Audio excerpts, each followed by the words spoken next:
दिल्ली धमाके के बाद जोधपुर में पुलिस ने चेकिंग बढ़ाई, हर जगह सुरक्षा कड़ी की गई।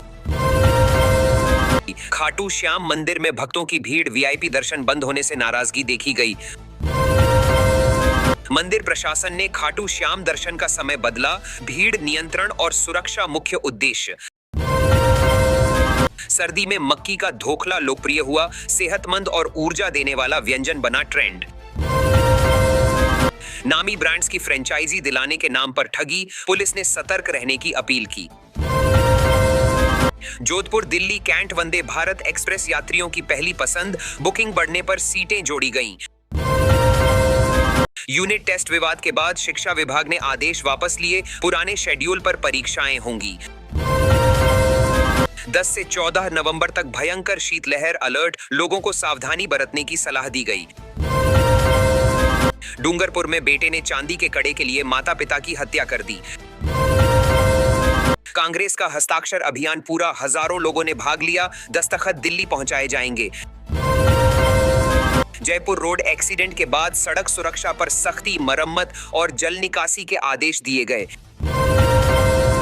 बीएससी बीएड डिग्रीधारी युवक ने बिजनेस से RS2 लाख को RS40 लाख। लाड़ो प्रोत्साहन योजना में कन्या जन्म पर सहायता राशि बढ़ाकर 1.5 लाख रुपए कर दी गई। ग्रीन हाउस खेती के लिए किसानों को 50 से 70% तक सब्सिडी देने की योजना शुरू। आयुष्मान आदर्श ग्राम योजना के तहत 210 गांवों में स्वास्थ्य और पोषण सुविधाएं बढ़ाई गईं। MSME इंटीग्रेटेड क्लस्टर डेवलपमेंट योजना से कारीगरों को आधुनिक तकनीक और मार्केट की सुविधा मिलेगी। राजस्थान सरकार ने 25 योजनाओं को फ्लैगशिप प्रोग्राम घोषित किया, विशेष निगरानी की व्यवस्था होगी। निर्यात प्रोत्साहन और रोजगार सृजन पर केंद्रित होगी।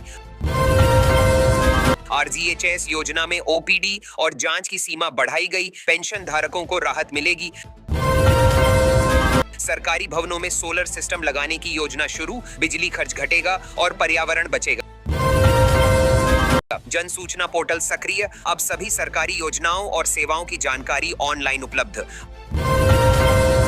RGHS योजना का पालन न करने वाले निजी अस्पतालों पर सरकार ने नोटिस जारी किए।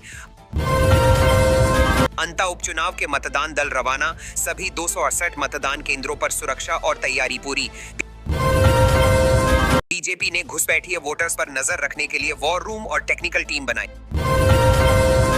पूर्वी राजस्थान में शीतलहर की चेतावनी, तापमान सामान्य से 7 डिग्री सेल्सियस तक गिरा। मौसम विभाग ने रेड वार्निंग जारी की, लोगों को ठंड से बचाव के उपाय अपनाने की सलाह। सीएम भजनलाल शर्मा ने जोधपुर हादसे पर आपात बैठक बुलाई, दोषियों पर सख्त कार्रवाई के निर्देश। अंता उपचुनाव में बीजेपी, कांग्रेस और निर्दलीय उम्मीदवारों के बीच त्रिकोणीय मुकाबला देखने को मिला। सीएम किसान सम्मान निधि के तहत किसानों को 718 करोड़ रुपए सीधे खातों में भेजे गए। स्टैंप ड्यूटी पर ब्याज और जुर्माने में राहत के लिए एमनेस्टी स्कीम लागू की गई। जयपुर के ESIC अस्पताल में सीनियर रेजिडेंट के 33 पदों पर वॉक इन इंटरव्यू 11 नवंबर। डीओ अलवर के अतिरिक्त प्रभार का आदेश जारी, प्रशासनिक कार्यों में गति आने की उम्मीद। राजस्थान T20 महिला टीम ने सौराष्ट्र को हराकर टूर्नामेंट में अपनी स्थिति मजबूत की। रणजी ट्रॉफी में राजस्थान के गेंदबाज पहले दिन संघर्षरत, अगले दिन वापसी की उम्मीद जताई गई। उद्योग जगत ने बिजली शुल्क वृद्धि का विरोध किया, सरकार से फैसले पर पुनर्विचार की मांग की। राइजिंग राजस्थान समिट के तहत MOU प्रोजेक्ट तेजी से लागू, निवेश और रोजगार में बढ़ोतरी होगी।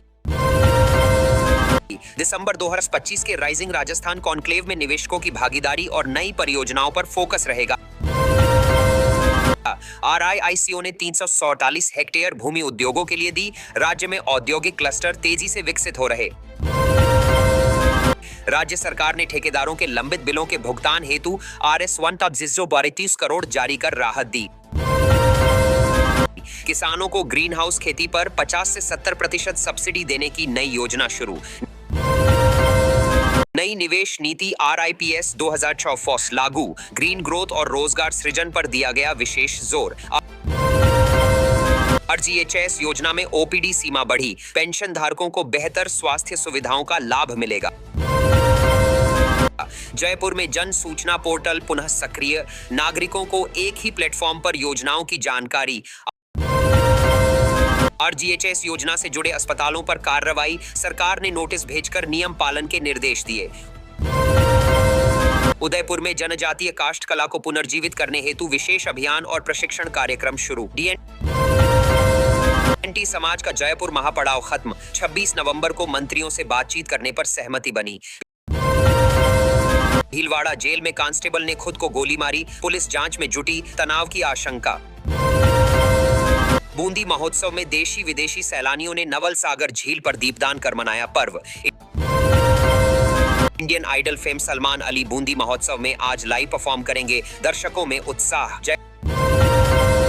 जयपुर कोर्ट ने शिक्षा ऋण सब्सिडी न देने पर बैंक पर Rs. का जुर्माना लगाया। कोटा में वंदे भारत स्लीपर ट्रेन का सफल परीक्षण, 160 किमी प्रति घंटा की रफ्तार दर्ज हुई। पूर्वी राजस्थान में तापमान सामान्य से 60 डिग्री नीचे, सुबह शाम ठंड बढ़ी और ओस जमी। 8 से 10 नवंबर तक ठंडी लहर की चेतावनी, लोगों को सावधानी और गर्म कपड़े पहनने की सलाह। जयपुर, उदयपुर और माउंट आबू सर्दी में पर्यटकों की पसंद बने, बुकिंग और भीड़ में बढ़ोतरी। अजमेर और चूरू में तापमान 10 डिग्री से नीचे, लोगों ने अलाव जलाकर ठंड से राहत ली। पश्चिमी राजस्थान में मौसम शुष्क रहेगा, रबी फसलों की बुवाई के लिए किसान तैयारी में जुटे। पूर्वोत्तर मानसून से राजस्थान में ठंड बढ़ी, तापमान में गिरावट जारी, सर्दियां दस्तक दे रहीं। बाड़मेर में पत्नी की मौत के 4 घंटे बाद पति ने भी आत्महत्या की, गांव में सन्नाटा। अजमेर में कार से बचाओ बचाओ चिल्लाती युवती निकली, पुलिस ने सुरक्षित रखा और जांच शुरू। झुंझुनू की नर्सिंग ऑफिसर आशा झाझड़िया ने पिस्टल शूटिंग में नेशनल स्तर पर जीता सम्मान। राजस्थान में 7,000 पदों पर सरकारी टीचर, भर्ती प्रक्रिया शुरू, युवाओं में उत्साह बढ़ा। सरकार ने 7.2 लाख श्रमिकों को 804 करोड़ रुपए वितरित किए, मजदूर वर्ग में खुशी। पंचायत चुनावों में 2 बच्चों की सीमा हटाने का अध्यादेश लाने की तैयारी में सरकार। प्राथमिक और उच्च शिक्षक भर्ती 2025 के लिए ऑनलाइन आवेदन प्रक्रिया शुरू, तिथि जल्द घोषित होगी। डीजीपी राजीव शर्मा ने पुलिस को सतर्क रहने के निर्देश दिए, राजस्थान में हाई अलर्ट।